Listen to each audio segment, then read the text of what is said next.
श्री हरीश चंद मीणा। धन्यवाद सभापति महोदय, जो आपने मुझे आज रेलवे विभाग की अनुदान मांगों पर चर्चा में भाग लेने का मौका दिया।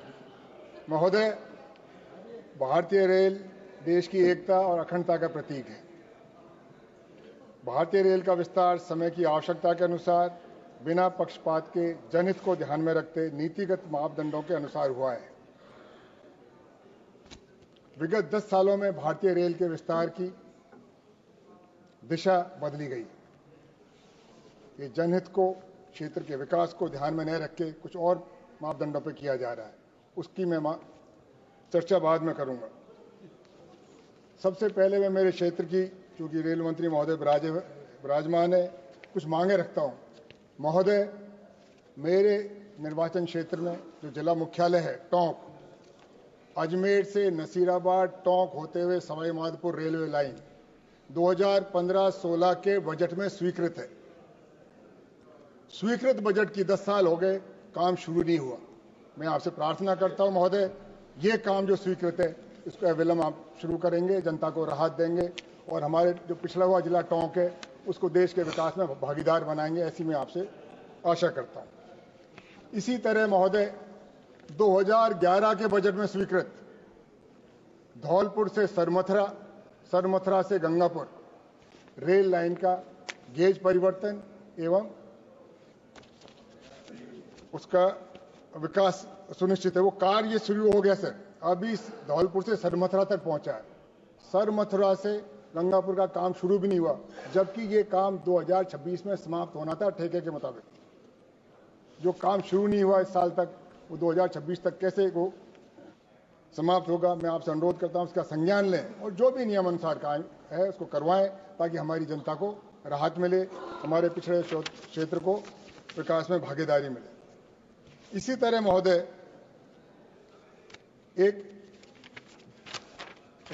हर रेलवे मंडल में एक आपका लोको शेड होता है। कोटा रेलवे मंडल है सर, जिसके अंदर मेरे गंगापुर जंक्शन और सवाई माधोपुर जंक्शन आते हैं। उसमें उसका रेल जो है लोको शेड तुगलकाबाद दिल्ली से संचालित है। तुगलकाबाद है सर, ये नॉर्थ वेस्टर्न रेलवे में भी नहीं आता। तो जहां का पात्र है वहां दें, वहां जगह है। गंगापुर जंक्शन में सर 450 एकड़ रेलवे विभाग की जमीन खाली है।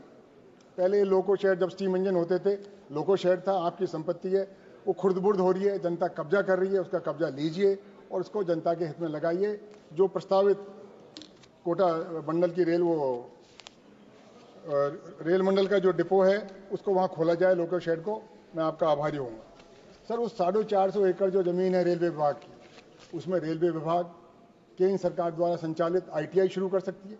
उसमें आपके कर्मचारी, उनके बच्चे पढ़ेंगे, क्षेत्र की जनता के बच्चे पढ़ेंगे और जो वहां से तकनीकी शिक्षा लेके लोग बच्चे हमारे पास होंगे, आपके रेल विभाग में नौकरी करेंगे। आपको भी फायदा होगा, क्षेत्र को भी फायदा होगा, जनता का भी विकास होगा। ऐसी मेरी आपसे प्रार्थना है।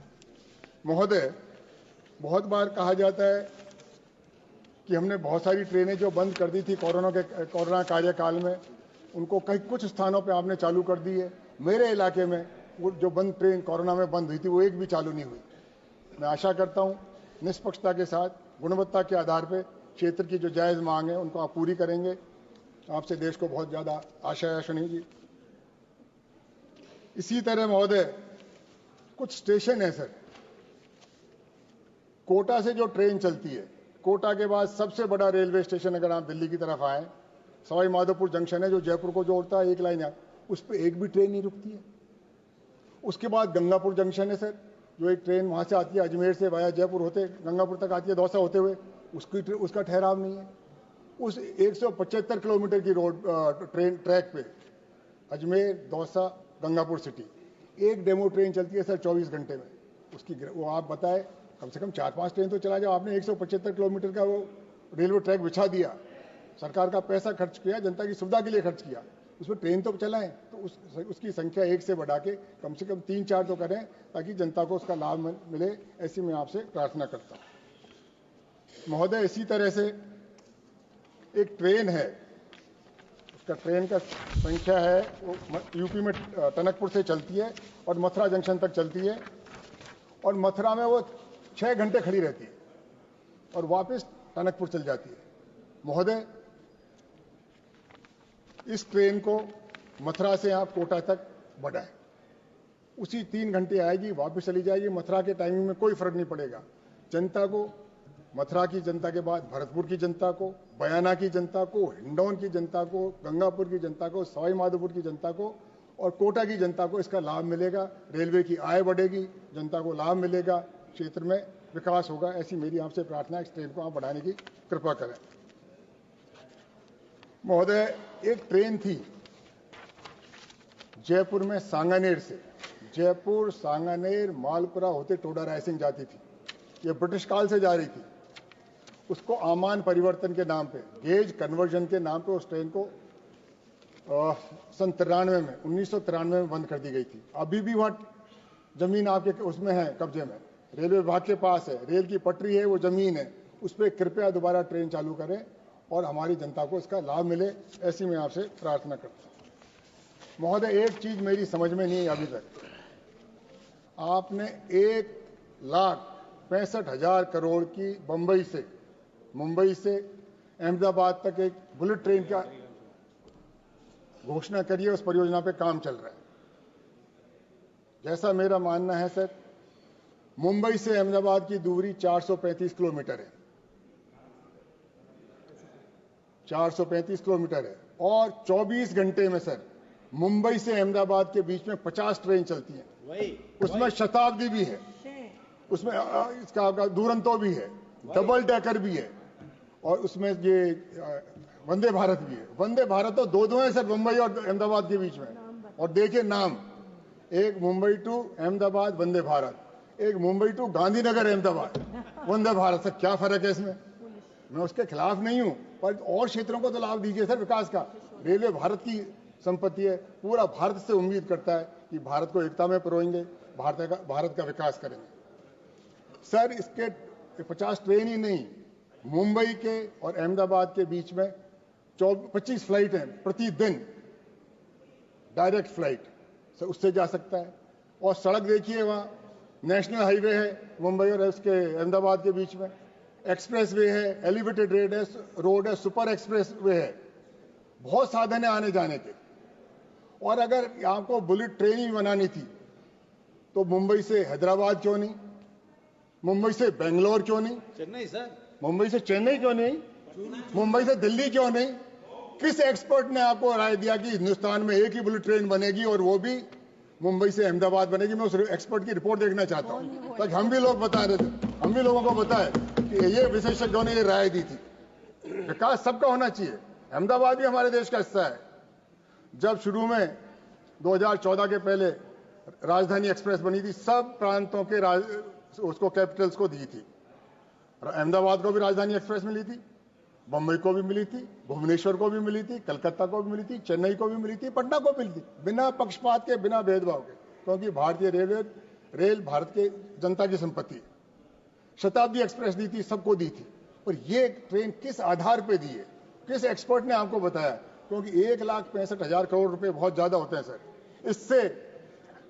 इससे हमारे जो पूरे किसानों का ऋण माफ हो सकता था, भारत के किसानों को एमएसपी दी जा सकती थी, हमारे रिटायर्ड सरकारी कर्मचारियों को पुरानी पेंशन योजना दी जा सकती थी। क्या क्या इसमें लाभ हो सकते थे सर? हमारे राजस्थान में एक ईआरसीपी योजना है, ईस्टर्न राजस्थान कैनाल प्रोजेक्ट, उसकी 40,000 करोड़ की कीमत है सर। अगर ये पैसा वहां लगा देते, इतने पूरे राजस्थान के किसानों को पीने का पानी मिल जाता, खेती का पानी मिल जाता। मैं इसलिए बताना चाहता हूं आपसे, अगर ये पैसा आप लगा देते जनहित में, तो सर इसका बहुत फायदा होता। भारत के 300 पिछड़े जिलों में, 3 से पिछड़े जिलों में अगर आप 500 करोड़ रुपए प्रति जिला देते तो वहां मेडिकल कॉलेज खुल जाती, इंजीनियरिंग कॉलेज खुल जाती, कितने लाखों लोगों का फायदा होता, कितने प्रदेश के जिलों का फायदा होता। ये मैं प्राथमिकता हमको तय करनी पड़ेगी। प्राथमिकता हमारी क्या है? देश का विकास, सबका साथ, सबका विकास या कुछ का विकास, ये हमको चिंता करनी है सर। इसी तरह से 2014 तक रेलवे में 16.5 लाख कर्मचारी थे, 16,50,000। आज 12 लाख उनकी संख्या रह गई, 450 लाख पर 4 लाख पद खाली हो गए, पद ही नहीं खाली हुए, आरक्षण समाप्त कर दिया जो संविधान में दिया हुआ था। आपकी ये चाहल है कि गरीबों को आरक्षण का लाभ नहीं मिले, उनको कैसे वंचित करें। सर प्लीज मेरी प्रार्थना और है सर कि रेलवे के जो स्टेशनों का आप आधुनिकीकरण कर रहे हैं, रेलवे के स्टेशनों का अधिकरण कर रहे हैं, मॉडर्नाइजेशन के नाम पे क्या बड़े बड़े मॉल मिल रहे हैं, उसको किसको देंगे आप? बड़े बड़े सेठों को देंगे। जैसे हवाई अड्डे दे दिए आपने, जैसे हमारे बंदरगाह दे दिए, जैसे हमारे सड़क, उसका लाभ उसमें क्यों नहीं आप आरक्षण नीति लागू करते, ताकि हमारी देश की संपत्ति में हमारे देश के हर आदमी का भागीदारी हो और गरीब का नंबर सबसे पहले आए। ये मेरी प्रार्थना है सर, और मैं नियम के हिसाब से कह रहा हूं। और रेलवे मंत्री महोदय बहुत ही संवेदनशील है, समझदार आदमी है, ये गरीब की आवाज सुनेंगे, ऐसी मेरी प्रार्थना है। मेरे प्रांत के हैं वो अलग बात है, हम दोनों एक ही प्रांत के हैं, वो हमारी भाईबंदी है। सर इसीलिए मेरी आपसे अनुरोध है कि जो चीज पेंडिंग है, जो आपके हाथ में है, जो नियम अनुसार है, उसको निष्पक्षता के साथ, तक हम भी कहें कि हमारी सरकार है, भारत की सरकार है, मोदी जी बीजेपी के हो सकते हैं, प्रधानमंत्री हमारे, हमें भी गर्व है हमारे देश का प्रधानमंत्री मजबूत हो, पर हमको सबको साथ लेके तो चले। हमें जब आप पीछे छोड़ जाओगे बिना किसी आधार पे और किसी का विकास करोगे, सर ये थोड़ा सा दिल दुखता है। तो मेरी प्रार्थना है सबका साथ हो, सबका विकास हो, और कुछ लोगों का, क्योंकि सर ये धीरे धीरे जैसे हवाई अड्डे चले गए सर, उन्हीं लोगों के पास चले गए, ये बंदरगाह उन्हीं के पास चले गए। मुझे डर लगता है ये रेलवे लाइन का ऐसे नहीं है, बुलेट ट्रेन जो बन रही है बाद में संचालन के लिए उन्हीं लोगों के पास चली जाए और एकाधिकार हो जाए। तो मैं प्रार्थना करता हूं ये भारतीय रेल की संपत्ति है, भारत सरकार की रहे। धन्यवाद सरकार। जय हिंद, जय भारत।